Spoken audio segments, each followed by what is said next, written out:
আসসালামু আলাইকুম দর্শক, আজকে কিন্তু রসুন ভর্তা হবে। রসুন আর কালিজিরা ভর্তা। এই যে রসুন শুনছি, পেঁয়াজ, কাঁচামরিচ, ধনেপাতা, আর এটার ভিতরে হচ্ছে কালিজিরা। কালিজিরা ফাঁকি করছি এখন।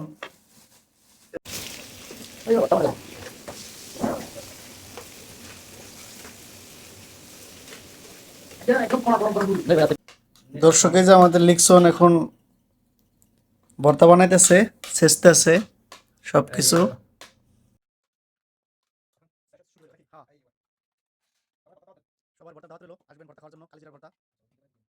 দিছি ভাইয়া।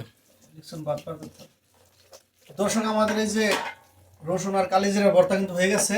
এই যে ভাত ডালা দিয়ে সিলেকশন কিন্তু খাওয়া হবে ইনশাআল্লাহ। আর সবার কিন্তু আপনাদের ভর্তার দাওয়াত রইলো, আসবেন ভর্তা খাওয়ার জন্য। আর ভর্তা কেমন হয়েছে জানাবেন দর্শক। দর্শক, আমাদের ভর্তা কিন্তু হয়ে গেছে, এখন খাইতেছি। কি অবস্থা ভর্তার? সেই সেই অনেক টেস্ট। বাবুল ভাই, টেস্ট কা কি অবস্থা? এত স্বাদ কা এত স্বাদ করে হবেন না তো স্বাদ কা সেই স্বাদ, এত স্বাদ কে? ভালো